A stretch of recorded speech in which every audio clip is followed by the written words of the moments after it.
Ray Pumaloy, may hanash kay Kim Chiu. Pagiging humble at hindi mayabang, pinatunayan.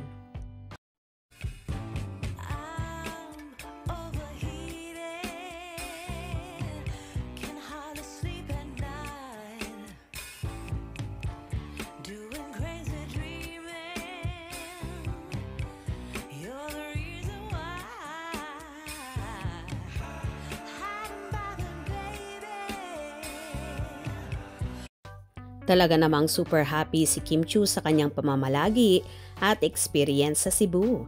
Ibinahagi ni Kim sa kanyang Instagram ang mga larawan at mga video niya sa pagbisita niya sa Cebu.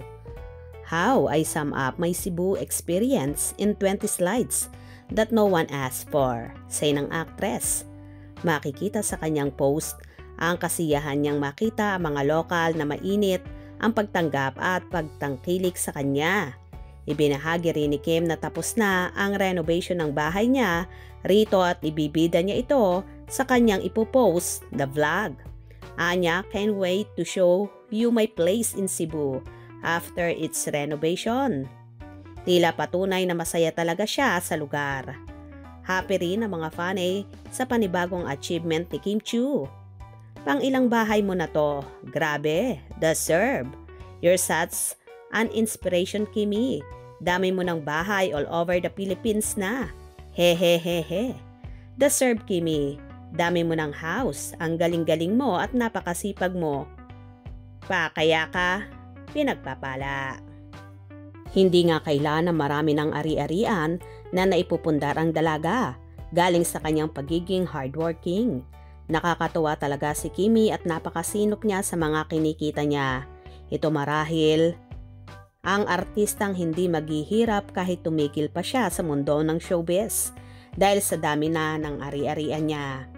Anyway, may hanash naman ang isa sa host at writer na si Ray Pumaloy kung saan ipinost niya si Kimi.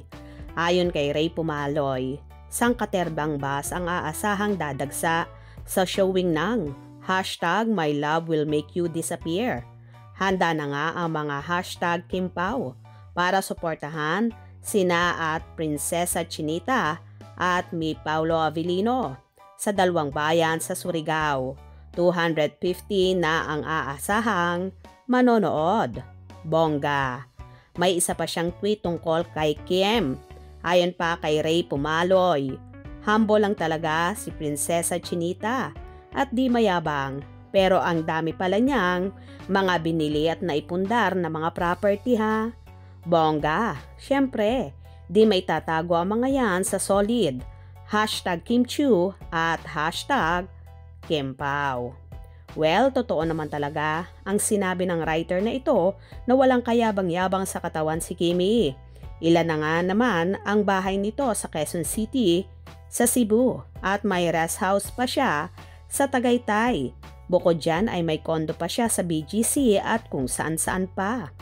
O diba nakakabilib talaga ang isang Chinita princess na puro investment ang ginagawa sa mga kinikita niya. Bukod pa dyan, abay nagninegosyo pa ang dalaga.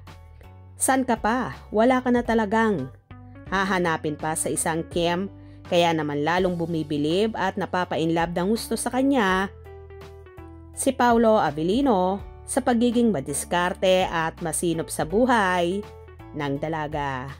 Good job, Kim. Hope you enjoyed. Please subscribe for more info.